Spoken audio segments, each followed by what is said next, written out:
malam yang syahdu ini kita kedatangan Bung Hotmar, salah satu akademisi dari sejarah UIN Jakarta yang sedang melanjutkan studinya di jenjang S2. Kedatangan tamu malam ini, Bung Hotmar, merupakan aktivis muda dan juga menjadi ketua gerakan hak asasi manusia. Itu ketua garis. Nah, di malam ini kita mungkin akan berbicara atau berbincang-bincang tentang tokoh pendiri, salah satu pendiri Provinsi Banten, yaitu almarhum Triana Samun. Tokoh Provinsi Banten yaitu almarhum Triana Samun yang meninggal dunia tepatnya di tanggal 12 bulan Januari kemarin adalah salah satu tokoh pendiri. Bahkan bukan salah satu saja sih. Bukan Pada salah saat satu, itu, tapi Triana merupakan Syamwen adalah ketua seorang Badan tokoh Koordinasi penggagas Pembentukan pendirian Provinsi Provinsi Banten. Banten. Siapa Ia, sih waktu itu menjabat sebagai Ketua Triana Samun Umum ini? Badan Oke, Koordinasi Pembentukan Provinsi Terima Banten, kasih ya, Bakor PBB. saudara Tubagus Arizal. Kayaknya keturunan terah-terah kerajaan ya, luar biasa. Itu yang pertama, terima kasih. Yang kedua, selamat datang teman-teman semua yang ada di sini yang menonton channel kita ya. Ya, betul. Eh, kita ucapkan innalillahi wa inna ilaihi rajiun Innalillahi wa inna ilaihi atas raji'un. berpulangnya salah satu tokoh yang turut serta berjuang untuk pembentukan Provinsi Banten, ya Kiai Haji Triana Samun. Nah, tentu ini menjadi sebuah guncangan yang sangat mendalam bagi para aktivis eh, yang bersama beliau begitu kan memperjuangkan Provinsi Banten ini mekar dari Jawa Barat. Nah, mungkin saya bisa cerita sedikit terkait bagaimana Triana Samun ini, siapa beliau. Triana Samun ini seperti yang Bung sampaikan tadi adalah salah satu apa ya, ketua Bakor, gitu. Bakor. Badan Koordinasi Pembentukan Provinsi Banten. Iya. Nah, tentu pembentukan Provinsi Banten ini sudah sangat lama diupayakan. Dimulai dari tahun 1953, Bu. 1953 sudah ada upaya-upaya dari masyarakat Banten agar Banten ini berdikari, mekar dari Jawa Barat. Karena ada keresahan, Bu. Mungkin kejauhan ya, Oh, iya. kejauhan ke Bandung secara administrasi gitu. Yang kedua, eh, mereka merasa, masyarakat Banten merasa pembangunan infrastruktur itu kurang merata, Bu. Gitu untuk Banten ya. Banten jadi barat, Jawa Barat paling baratnya kan Banten. Nah, Iya. gitu. Mereka merasa belum merata sehingga ketidakpuasan inilah yang muncul di masyarakat Banten. Sehingga 1953 itu mulai tuh semangat untuk isu-isu pemekaran ini tercipta. Nah, mengingat juga Banten ini sama seperti beberapa daerah lainnya seperti Aceh gitu kan, Jogja yang menuntut yang namanya hak istimewa ya, gitu. Daerah Aceh Aceh Darussalam ya. Iya, betul. Nah, terus Jogja daerah istimewa kan begitu. Banten juga menuntut begitu. Banten pernah punya mata uang sendiri, Bu. Nah, dan Banten juga termasuk keras menentang penjajahan Belanda gitu.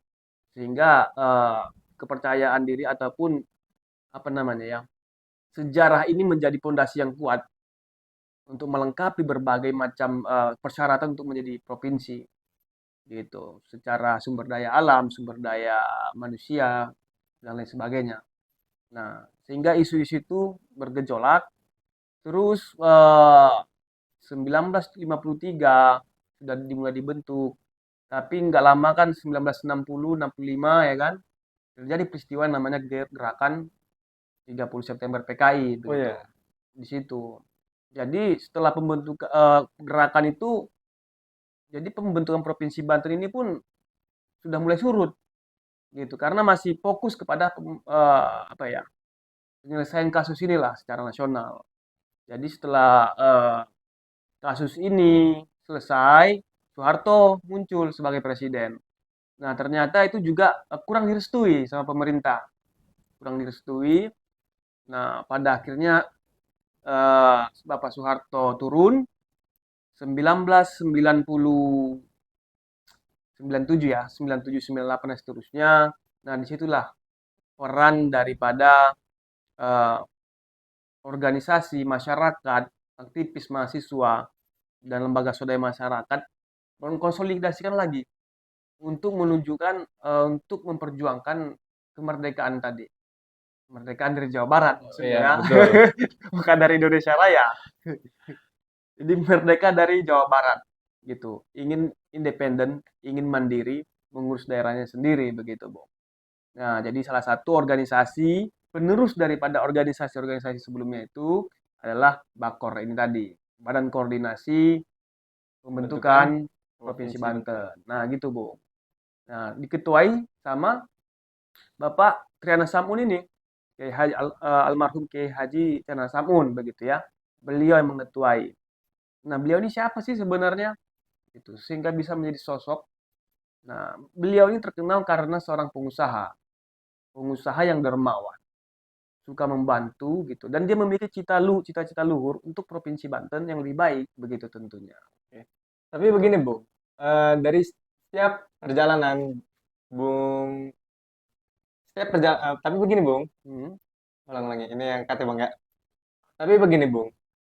Setiap perjalanan almarhum Triana Samun ini dalam meniti karir sebagai ketua BAKOR PBB atau Badan Koordinasi Pembentukan Provinsi Banten, bagaimana sih kehidupan beliau ketika awal atau latar belakang beliau lah Hmm. sampai punya sifat tentang kepedulian terhadap masyarakat Provinsi Banten ini? Ya, ya tentunya dia itu yang dididik secara mandiri ya. Sejak kecil dia sudah suka dengan wirausaha, sehingga dia aktif di dunia usaha dengan pribadi yang mandiri tadi, terus juga punya pendirian yang bagus. Dia dekat dengan ulama.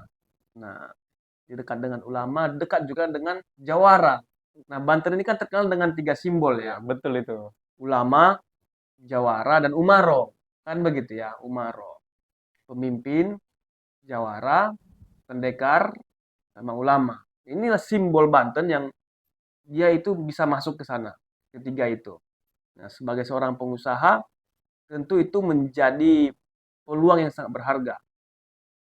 Jadi itu masa kecil dia dari pengusaha, dan ketika dia melihat Banten, dia sangat tergugah hatinya untuk terlibat. Sehingga dia paling banyak, bukan paling banyak ya mungkin, saya nggak berani klaim juga Oh ya, ya, oke. tapi dia banyak membantu dan salah satu pengusaha yang paling muncul begitu ya, memberi kontribusi nyata untuk mendukung pergerakan. Jadi kalau ada aktivis itu ada istilah ya kan, aksi tanpa logistik anarkis katanya, Bung. Betul itu, Bung. Betul. Oleh sebab itu niat baik juga harus didukung oleh finansial yang cukup. Nah, jadi ada istilah kejahatan yang terorganisir akan lebih baik daripada kebaikan yang antah berantah kan begitu. Nah, disinilah peran-peran pengusaha tadi membangun atau mensupport cita-cita luhur gitu daripada generasi, daripada masyarakatnya. Dia turut serta situ untuk mensupport itu.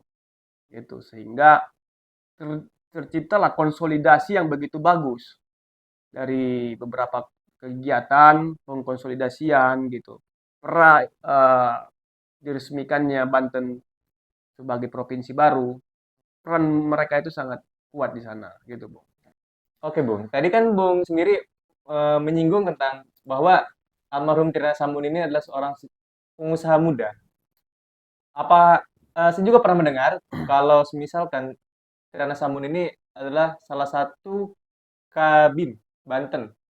Kadin ya? Kadin, Oh Kadin. ya, Kadin Banten. Hmm.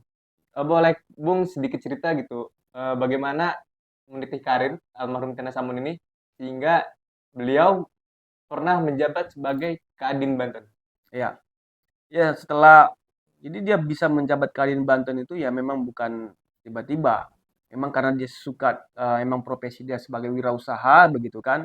Dia itu lebih sebagai make up ini ya, kingmaker, orang di belakang layar. Itu tipenya Triana Samun. Orang di belakang layar yang support saja tuh. Yang mau berani tampil, yang orasi, yang khutbah akademik itu bagian kalian tuh. Kira-kira begitu kan. Tapi bagian dia itu belakang layar. Mengkonsep strategi gitu, memberikan sumber daya itu bagian beliau. Jadi usaha-usahanya sudah berkembang gitu. Khususnya dia sangat memperhatikan di wilayah Cilegon, ada Krakatau Steel ya, ada di Serang, di Tangerang, industri. Nah, dia mendukung itu, mendukung wirausaha, dia mensupport masyarakat Banten, wirausahawan kecil supaya naik upgrading gitu kan.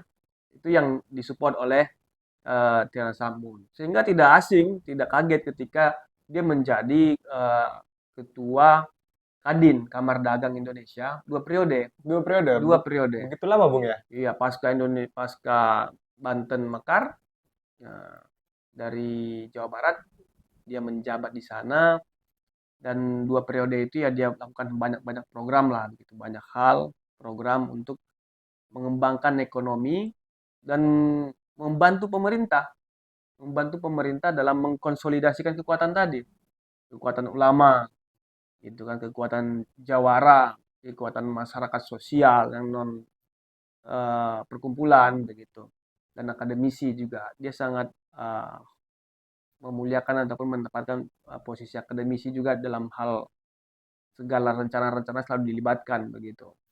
Oke, Bung. Ada satu kejanggalan atau pertanyaan yang mungkin saya masih bingung gitu, tentang almarhum Triana Sambun ini. Ketika beliau punya pengaruh terhadap masyarakat di Provinsi Banten, yang akhirnya beliau juga diutus menjadi kepala Bakor ini, setelah mekar, lalu beliau juga pernah menjabat sebagai Kadin, yaitu Kamar Dagang Indonesia, tepatnya di Banten. Tadi Bung juga menyampaikan kalau beliau ini selama 2 periode. 2 periode. Nah, apa sih pengaruh beliau ini? Apakah dari sifatnya atau eh, mungkin dari hubungan antara membangun hubungannya terhadap masyarakat sehingga almarhum Triana Sambun ini sangat dekat dengan masyarakat Banten. Nah, pertanyaannya begini, Bung. Apa sih warisan dan juga cita-cita beliau ini saat adanya pembentukan Provinsi Banten ini? Ya, tentu yang menjadi warisan beliau adalah pertama semangatnya ya. Semangatnya, etos kerja yang bagus, integritas, dan berani berbuat tanpa berharap ini diagung-agungkan gitu ya. Itu yang perlu kita pelajari dari beliau, warisannya. Dan yang kedua ya, perjuangan itu tidak mudah. Artinya sejak tahun 1953 baru bisa terwujud pada tahun 2000, tepatnya Oktober tahun 2000, ya kan?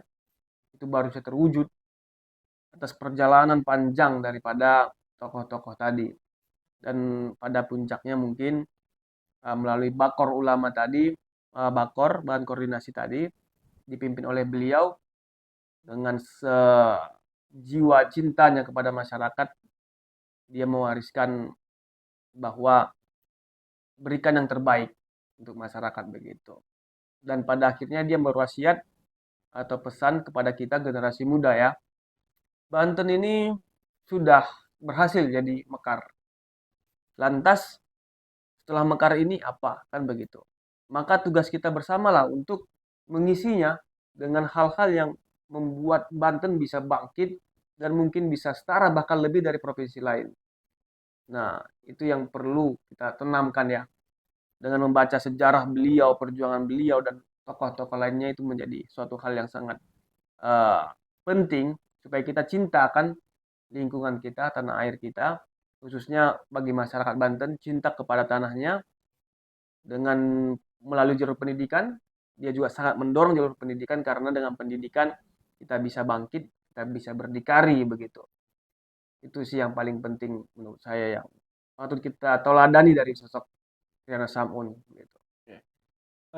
Oke, Bung. Dari pernyataan Bung tadi tentang bagaimana eh, ambisi dan juga hasil buah dari perjuangan tokoh almarhum Samun ini, apa sih pesan dan kesan terhadap kita sebagai generasi muda yang nantinya akan melanjutkan perjuangan Provinsi Banten ini? Ya. Ya mungkin kesannya bagi saya pribadi khususnya ya. sebagai orang yang punya ketertarikan terhadap sejarah Banten, perjuangan Banten begitu, dan secara sejarahnya sangat kaya, baik itu dari segi penyebaran Islam, faktor budaya, terus semangatnya begitu.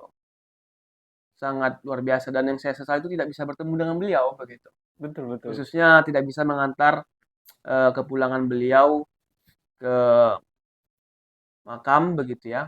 Tidak bisa mengantar, satu hari lalu beliau pergi. Itu yang menjadi penyesalan kita, dan belum bisa bertemu dengan beliau, bercerita, mungkin juga bisa wawancara itu terkait banyak hal yang mungkin bisa kita gali untuk warisan sejarah, untuk menentukan ataupun untuk semangat kita generasi muda menghormati para pendahulu kita untuk terus konsisten membela yang hak dan menentang yang batil, mungkin itu. Oke, betul Bung.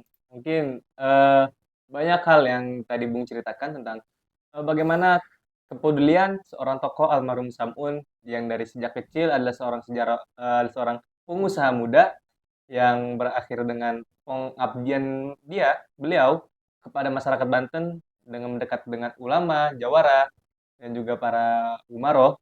Akhirnya beliau ditunjuk menjadi Badan Koordinasi Pembentukan Pemekaran Provinsi Banten yang tersukses di tahun berapa tadi, Bung? Tahun 2000, Tahun 4 2000. Oktober. Oke, tahun 2000 yang akhirnya Provinsi Banten menjadi berdiri di atas kaki sendiri.